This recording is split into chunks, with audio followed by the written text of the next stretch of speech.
New York is an accident. But these controllers, now watching in horror as the second plane bears down on lower Manhattan, are the first to know the awful truth. We know he's going to crash.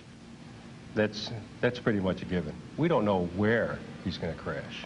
I think we all knew that something was going to happen, be it the Statue of Liberty, the Empire State Building. It was highlighted to me so that I could watch it as it came in from the southwest and then made a direct turn towards the South Tower. When it made that direct turn, did you think, oh my God?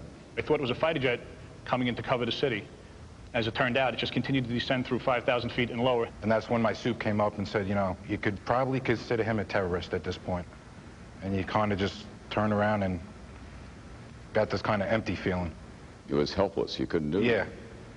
You know, you sit there for 10 years controlling planes. For the first time in your life, you don't have any control of this at all. At Newark Tower, Bob Barcatapane is still on the phone with the controller at the New York Center and learns that a second plane has been hijacked and is almost on top of Manhattan.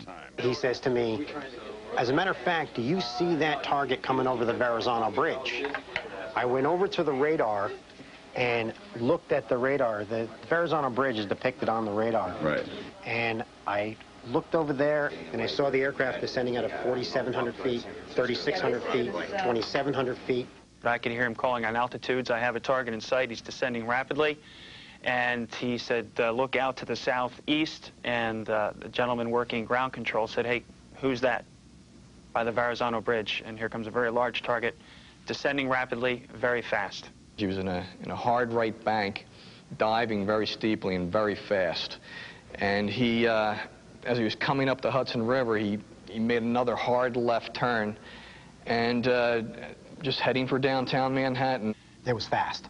Very fast. He was really moving. He was moving fast. Anybody in the room say anything at that point, or you just transfixed by what you were seeing? Well, that pretty much confirmed all our worst fears as to if there's anything in the back of your mind saying maybe this just was something minor. Basically, there was a moment of silence, and then things really started to move. You could see that he was trying to line himself up on the tower. Just before he hit the tower, he almost leveled it out and just hit the building. I was still talking to the center at that time, and I just said, oh my God, he just hit the World Trade Center.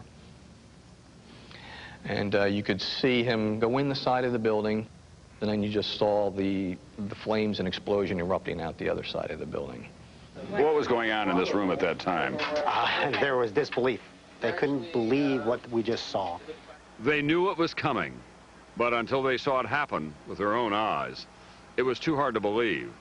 As the second strike plays out on live television, the rest of the country is also in shock, finally understanding what these controllers already knew. America is under attack.